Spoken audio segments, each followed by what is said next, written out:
Diễn ra giữa hai đội chùa Cái Đuốc Nhỏ 2 đường đua bên trái và Sáu Sậy Tà Mông đường đua bên phải. Chúng ta đã nhận được tín hiệu xuất phát và hai ghe đang tiến dần dần về đích. គឺថាក្រុមទូកទាំងពីរកំពុងតែដំណើរការហើយដូច្នេះហើយសូមគោរពអញ្ជើញបងប្អូនយើងជួយទាំងដៃស្វាគមន៍អបអរសាទរផ្ដល់កម្លាំងកាយកម្លាំងចិត្តឲ្យចំណោះទូកទាំងពីរផងបាទ Chùa Cái Đuốc Nhỏ 2 đường đua bên trái và Sáu Sậy Tà Mông đường đua bên phải. Đội nào sẽ giành chiến thắng? បាទបងប្អូនយើងជួយទាំងដៃស្វាគមន៍ខ្លាំងៗឡើងបាទ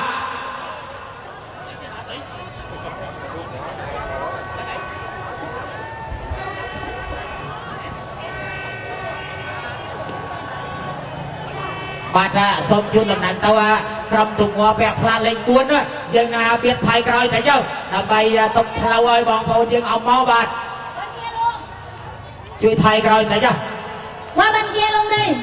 ផាត់លៃសម្រាប់ទៅទៀតទៅហើយផាត់នោះ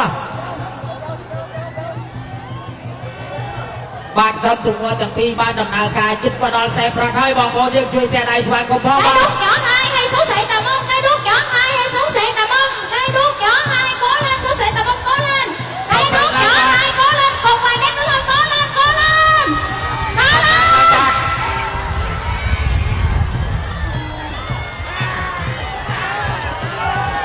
Xin chúc mừng đội Sáu Sậy Tà Mông đã giành chiến thắng trước chùa Cái Đuốc Nhỏ 2. Xin chúc mừng. បាទសូមស្វាគមន៍ឲ្យក្រុមទូកសៅសៃតាមុខបានទទួលជ័យជំនះលើក្រុមទូកកៃដួកទី2បាទសូមបងប្អូនយើងជួយទាំងដៃស្វាគមន៍ផងបាទ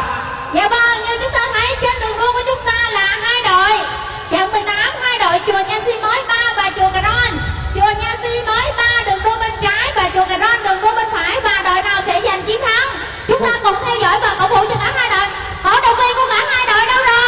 គូប្រកួតទី18រវាងក្រុមទូកកំពង់បោះត្រាថ្មីទី3ពាក់ផ្លាកលេខ12អំនៅខ្សែទឹកខាងឆ្វេងជួបជាមួយនឹងក្រុមទូកកៃរ៉ាន់ពាក់ផ្លាកលេខ36អំនៅខ្សែទឹកខាងស្ដាំបានមកពាក់កណ្ដាលប្រត់ហើយបាទសូមបងប្អូនយើងជួយទាំងដៃស្វាគមន៍ខ្លាំងៗឡើងបាទ Nha Si mới 3 đường đua bên trái, Cà Rôn đường đua bên phải, và đội nào sẽ giành chiến thắng? Cố lên hai đội, cố lên. បងប្អូនយើងជួយទាំងដៃស្វាគមន៍ខ្លាំងៗឡើងបាទ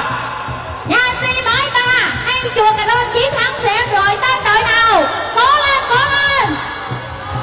តែដៃស្វាគមន៍ខ្លាំងៗឡើងបាទចិត្តដល់ខ្សែប្រត់ហើយខំប្រឹងឡើង Cố lên, cố lên.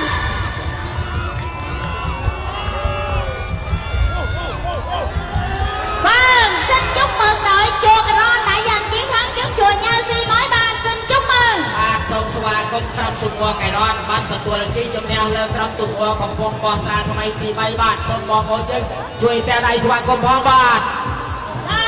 Lượt trận tiếp theo, trận số 19 diễn ra giữa đội chùa Đầy Ông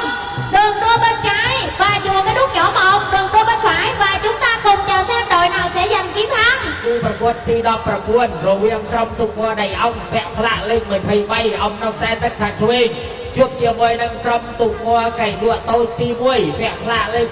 32អំនៅខ្សែទឹកខាងស្ដាំសូមគោរពអញ្ជើញបងប្អូនយើងជួយទាំងដៃស្វាគមន៍ខ្លាំងៗឡើងបាទ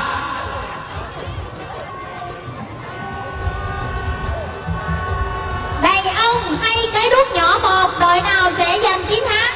Đầy Ông đường đua bên trái, Cái Đuốc Nhỏ 1 đường đua bên phải, và đội nào sẽ giành chiến thắng? បងប្អូនយើងខំប្រឹងឡើងកុំអល់អស់សង្ឃឹមមិនតាន់ដល់ខ្សែប្រត់ទេខំប្រឹងឡើងបាទ Cái Đuốc Nhỏ 1 chùa Đầy Ông, Cái Đuốc Nhỏ 1 đội nào sẽ giành chiến thắng?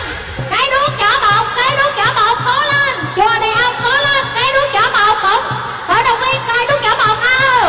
ក្រុមទូកទាំងពីរខំប្រឹងឡើងបាទចិត្តដល់ខ្សែប្រត់ហើយបាទខំ Cố ប្រឹងឡើង lên, Cái Đuốc Nhỏ 1 và Đầy Ông, Cái Đuốc Nhỏ 1 cố lên, Cái Đuốc Nhỏ 1 cố lên.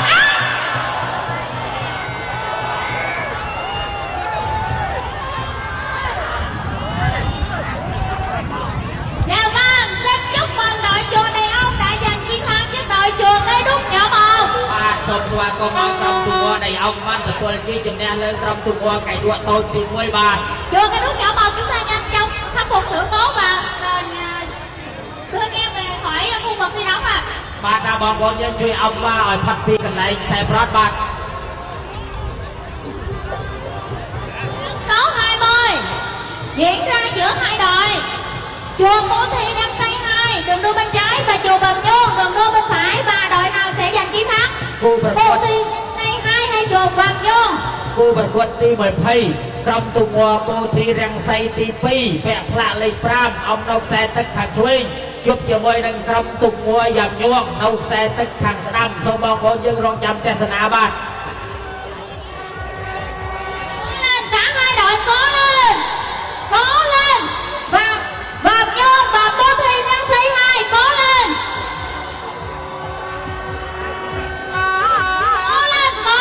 hai đội cố lên กูประกวดจังพี่กับปงแต่ดำนากาส้มกระเป็นเชิญมองคนยังช่วยคำแรงแต่ได้ช่วยแต่ได้ครั้งแล้วบ้าน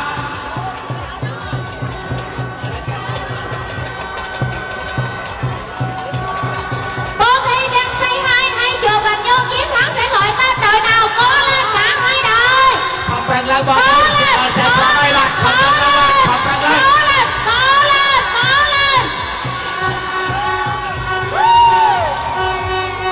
บ้านทรงสว่างก็มอยกรมตุงัวโปทีแรงไซบ้านกับตัวเจ๊งกับแนวเล่นกรมตุงัวโยมบ้านสมองคนยังช่วยแต่ได้สว่างก็ครั้งแล้วบ้าน dạ vâng xin chúc mừng đội chuột cô thi đang xây hai đã xuất sắc giành chiến thắng cho đội bạc vô xin chúc mừng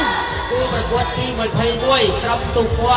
ลำวาก้าวเมาแปะพระเลยเหมือนไพ่พรามอำแสนตักขังช่วยจุบเจียวมวยดังกรมตุงัวตระเวทตีใบอำแสนตักขังสนามบอกคนยังรวมจำเจษนาบ้าน Trận 21 diễn ra giữa hai đội chùa Long Hòa có một đường đua bên trái và chùa Trà Bích Cụ 3 đường đua bên phải. Và theo như chúng tôi quan sát thì hai đội vẫn đang rất xôn kèo với nhau và vẫn chậm đều từng nhịp nhầm và đang tiến dần về đích. คำแรงแรงบางคนยังจิตตาแสบพระได้คำแรงแรงบ้าน Long Hòa có một hay Trà Bích Cụ 3 chiến thắng sẽ gọi tên đội nào cố lên cả hai đội. บางคนยังช่วยแต่ได้ครั้งแล้วบ้าน Long Hòa có một cố lên Trà Bích Cụ 3 cố lên. คำแรงแรงบ้านจิตตาแสบพระได้ Long Hòa có một cố lên Trà Bích Cụ 3 cố lên hai đội.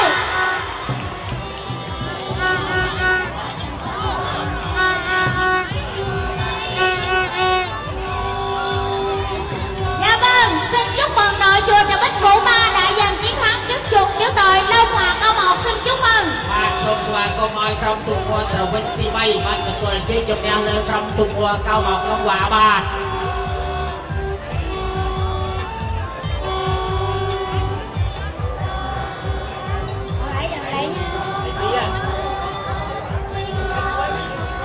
บาดกูประกวดตีมาเพย์ปีโรเวียงกรมตุงัวปริกใบอำนาแสตึกทางช่วยจวบเจียวบอยหนึ่งกรมตุงัวสามัคคีโดยซากรมตุงัวสามัคคีมันบานช่วยดำนาวเพราะแฮดโดยชนะให้กรมตุงัวปริกใบอำนาแต่บอยเอาไงสมองคนยังช่วยแต่ได้สว่างของพ่อบาด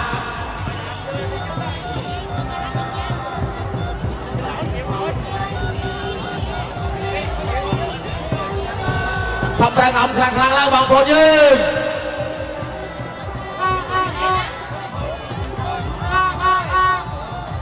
Trận 22 diễn ra giữa chùa thứ 3 và chùa Samaki do đội Samaki có gặp một số sự cố về kỹ thuật nên không đã tham gia và xin chúc mừng đội chùa thứ 3 đã giành chiến thắng. บ้านชมสว่างก็มอยกรมตุงัวปริกใบบ้านกับตัวเจ๊งกับแนวบ้าน Trận số 23 diễn ra giữa xã Long Thành đường đua bên trái và chùa Xà Sim mới 1 đường đua bên phải. บ้านกรมตุกูประกวดตีเหมือนเพย์ใบกรมตุงัวซ้ำเหยื่อลงถันจุบเจียวมวยนั่งกรมตุงัวใส่เสียมทำไมตีมวยเอานกแสตึกทางโชว์สนามบ้าน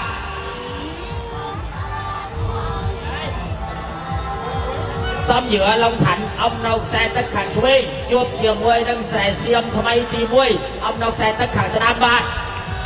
Xóm giữa xã Long Thành đường đua bên trái nổi bật với bộ đồng phục thi đấu màu xanh rất là đẹp và chùa Xà Sim mới 1 đường đua bên phải và chiến thắng sẽ gọi tên đội nào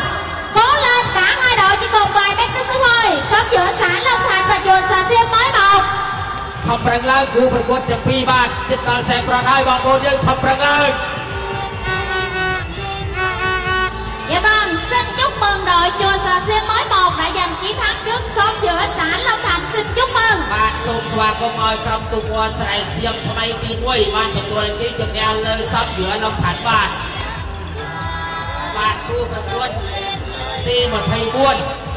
ក្រុមទូកួរដំរាទី3ជួបជាមួយនឹងក្រុមទូកួរ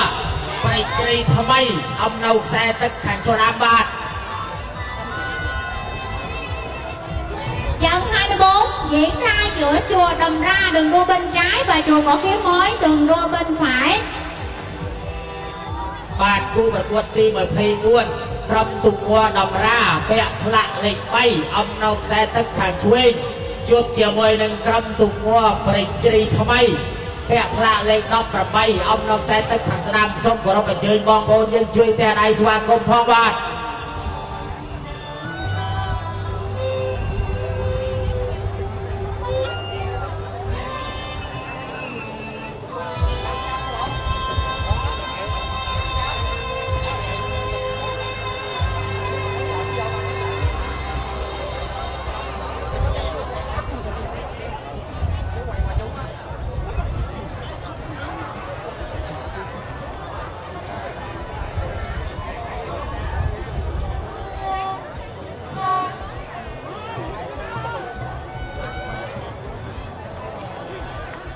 បាទគូប្រកួតទី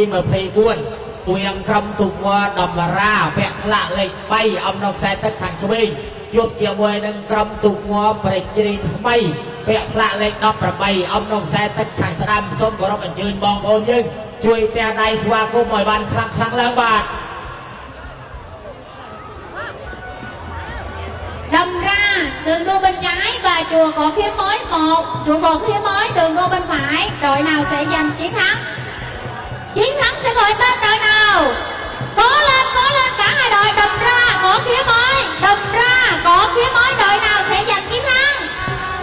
Đầm Ra đường đua bên trái, Võ Khía Mối đường đua bên phải. Ba nhắc. Cố lên hai đội, cố lên, chỉ còn vài mét nữa thôi. Cố lên. Đầm Ra hay Võ Khía Mối, Đầm Ra hay Võ Khía Mối. Cố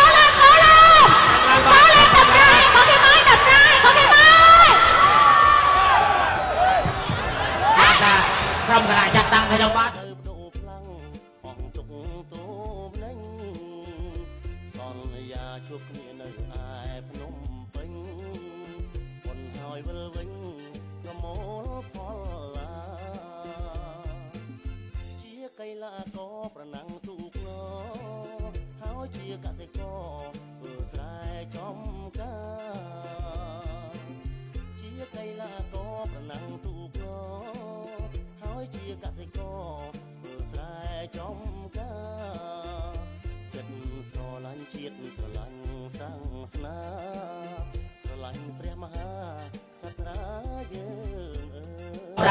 បានទទួលជ័យជំនះបាទ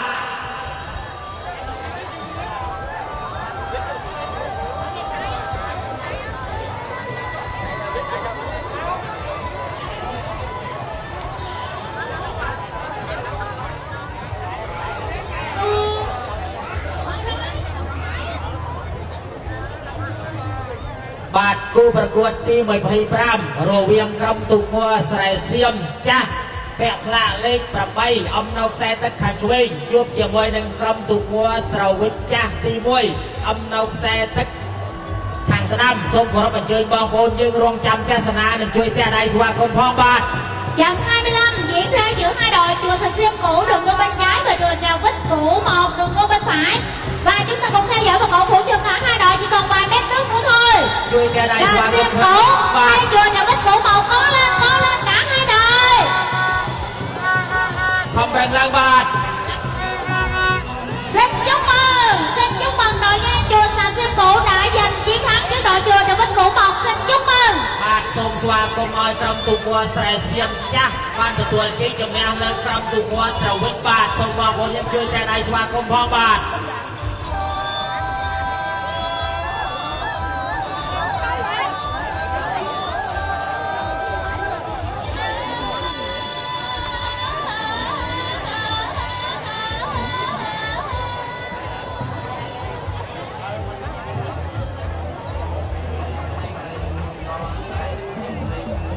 បាទគូប្រកួតទី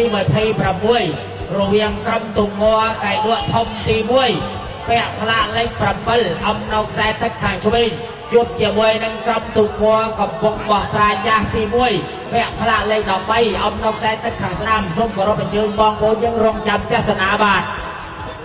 Đội này chúng ta khẩn trương di chuyển và rời khỏi cái khu vực thi đấu nè, xích qua bên kia một xíu. Khẩn trương lên nè. Bạn trong cả chặt tăng cái nhân xâm chu nằm nặng ta nói trong tục quá để ông mà nói là hơi đó dân biệt khách lang tàu chết tàu spé đó lại cảnh bong bố dân ông nó còn không tại huyện chứa dân cà phê mình bán cho cái lấy đâu ấy hai đời chân ai xong mà thấy tôi bong bố dân chơi ông khách lang tàu lừa. Trận số 26 diễn ra giữa hai đội chùa Cái Đuốc lớn 1 đường đua bên trái và chùa Nha Sư Cụ 1 đường đua bên phải.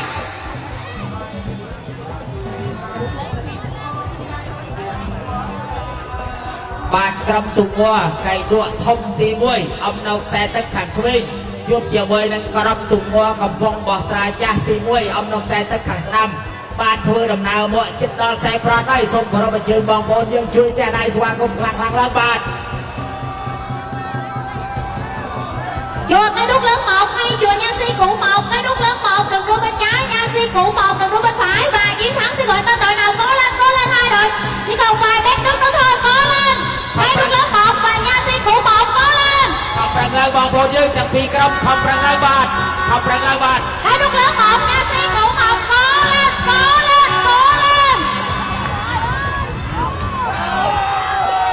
Và xin chúc mừng đội chùa Cái Đuốc lớn 1 đã giành chiến thắng với đội chùa Nha Si Cụ 1. Chúc mừng. Bạn xông xoa có mọi cầm tụ mua cây đua thông tì môi bạn vật chi chụp neo lên cầm tụ mua cầm vong bỏ tra cha tì môi bạn xong bong bồn nhưng chơi cha này xoan không có bạn.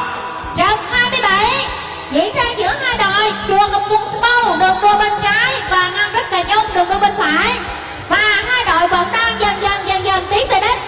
Cầm Buông Sâu bên trái, Ngăn Rích Cà Nhung bên phải. គូប្រកួតទី27រវាងក្រុមទុំងកំពង់ស្បូវពាក់ផ្លាកលេខ9អំនៅខ្សែទឹកខាងឆ្វេងជួបជាមួយនឹងក្រុមទុំងងាំងរិទ្ធក្រញូងពាក់ផ្លាកលេខ16អំនៅខ្សែទឹកខាងស្ដាំបានធ្វើដំណើរជិតដល់ខ្សែប្រត់ហើយបងប្អូនយើងជួយតែដៃបាទ Cố lên hai đội, cố lên. Cầm Buông Sâu, Ngăn Rích Cà Nhung, cố lên. ខំប្រឹងឡើងបាទបងប្អូនយើងខំប្រឹងឡើង Cầm Buông Sâu hay Ngăn Rích Cà Nhung, cố lên. ខំប្រឹងឡើងបាទជិតដល់ខ្សែប្រត់ហើយបងប្អូនយើងខំប្រឹង Cố ឡើង lên. Và xin chúc mừng đội Ngăn Rích Cà Nhung đã giành chiến thắng trước đội chùa Cầm Buông Sâu. Xin chúc mừng. បាទសូមស្វាគមន៍ឲ្យក្រុមទុំងងាំងរិទ្ធក្រញូងបានទទួលជ័យជំនះលើក្រុមទុំងកំពង់ស្បូវបាទ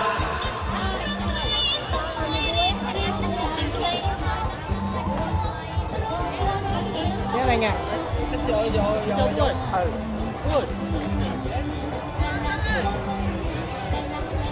បានគូប្រកួតទី28រវាងក្រុមទុំងកំពង់បោះត្រាចាស់ទី2ពាក់ផ្លាកលេខ14អំនៅខ្សែទឹកខាងឆ្វេងជួបជាមួយនឹងក្រុមទុំងកៃដួប៉ែមពាក់ផ្លាកលេខ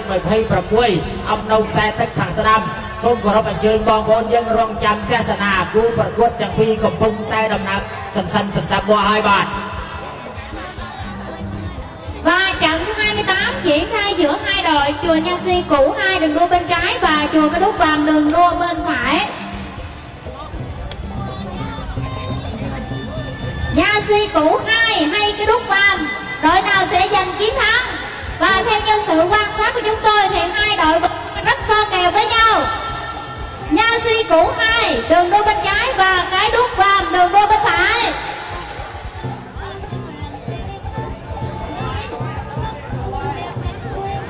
គូប្រកួតទាំងពីរកំពុងតែដំណើរការសន្សំមកដល់ពាក់កណ្ដាលប្រត់ហើយបងប្អូនយើងជួយតែដៃស្វាគមន៍ដើម្បីផ្ដល់នូវកម្លាំងកាយកម្លាំងចិត្តឲ្យចំណុះទូកទាំងពីរផងបាទ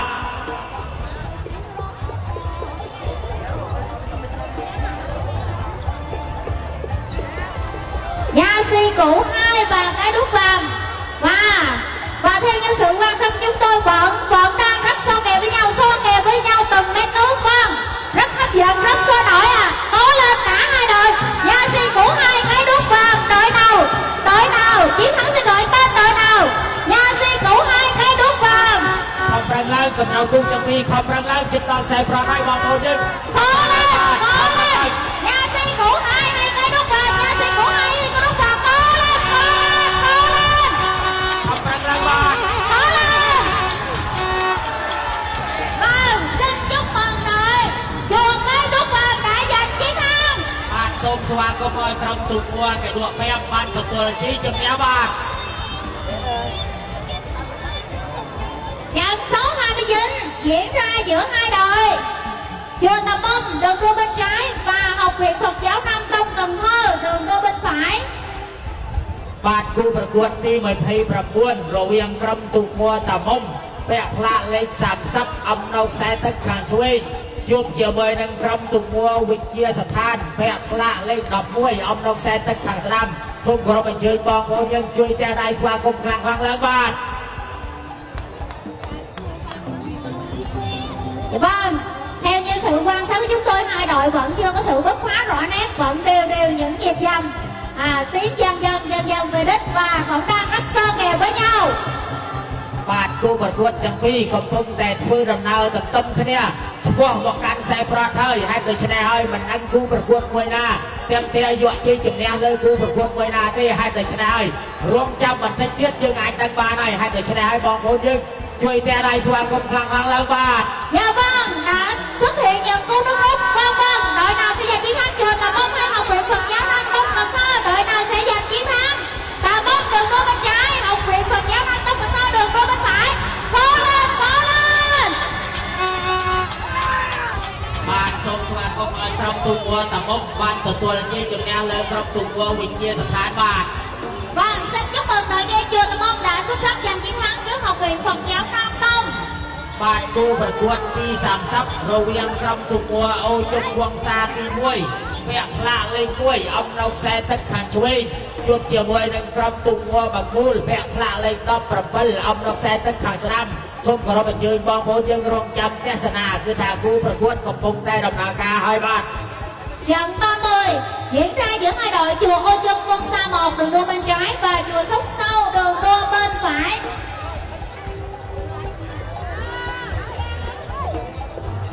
បងប្អូនយើងជួយតែដៃខ្លាំងៗឡើងបាទជិតដល់ហើយ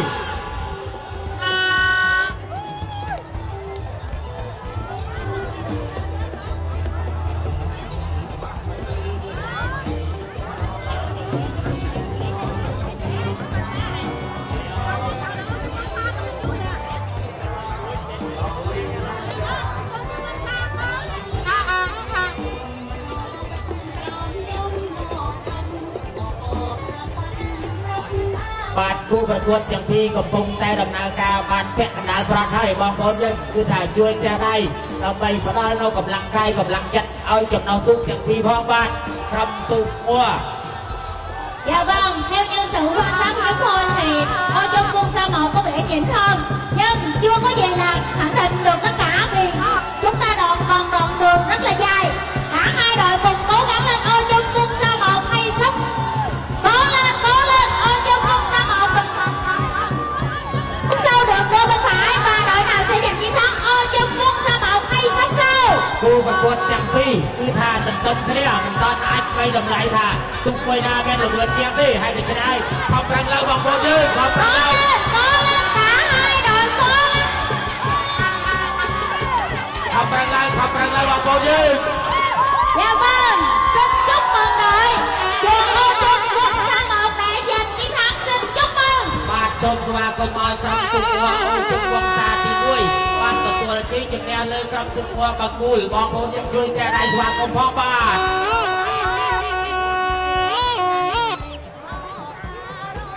បាទគូប្រកួតទី31រវាងក្រុមទូកមួសឹកមហាពាក់ផ្លាកលេខ31អំណោខ្សែទឹកខាងឆ្វេងជួបជាមួយនឹងក្រុមទូកមួកៃលក់ធំទី2អំណោខ្សែទឹកខាងស្ដាំសូមគោរពអញ្ជើញបងប្អូនយើងរងតាមទស្សនាបាទ alo trận 31 diễn ra giữa hai đội Sâm Há đường đua bên trái và chùa Cái Đúc lớn 2 đường đua bên phải và đội nào sẽ giành chiến thắng Sâm Há hay chùa Cái Đúc lớn 2 cố lên គូប្រកួតទាំងពីរកំពុងតែដំណើរការជិតមកដល់ខ្សែប្រត់ហើយបងប្អូនយើងជួយតែដៃស្វាគមន៍ខ្លាំងៗឡើងបាទ บองบอลยังเอามาดอนแสบร้อนนั่นช่วยเพียงหน่อยกับไอ้แจ้งเต้าบ้านใครไกลกว่าแม่เราเพื่อนช่วยเต้าเดินคะแนนบองบอลยัง sát vô lề đi บ้านสมสว่างก็มากับตัวจังปีบ้าน sắm má hay chùa cái đúc lớn hai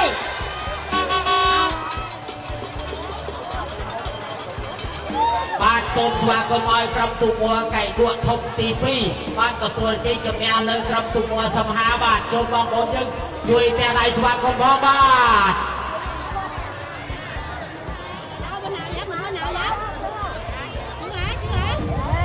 xin chúc mừng đội chùa cái đúc lớn hai đã giành chiến thắng trước đội sông Há xin chúc mừng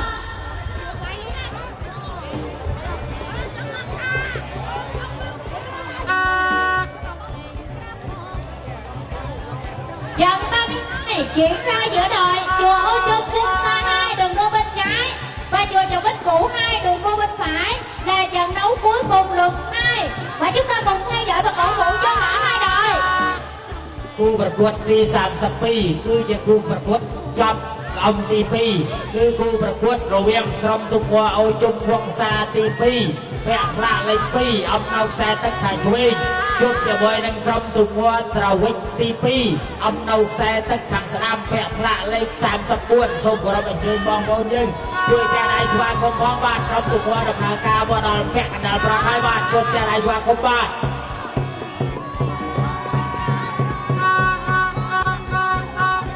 Ô Trung Quân Sa 2 hay Trà Bích Cũ 2 chiến thắng sẽ gọi tên đội nào còn vài mét nữa thôi có động viên hai đội đâu rồi cố lên hai đội Ô Trung Quân Sa 2 hay Trà Bích Cũ 2 Ô Trung Quân Sa 2 cố lên Trà Bích Cũ 2 cố lên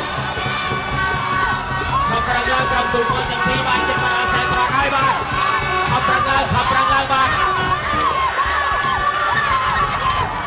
บ้านสมสว่างก็มาครับตุกวัวเอาจุกวงซาตีปีบ้านตัวจีกับแนวเลยครับตุกวัวตระวิตีปีบ้านสมสว่างก็จุกแนวได้สว่างก็มาบ้าน xin chúc mừng đội chùa Ô Trung Quân Sa 2 đã giành chiến thắng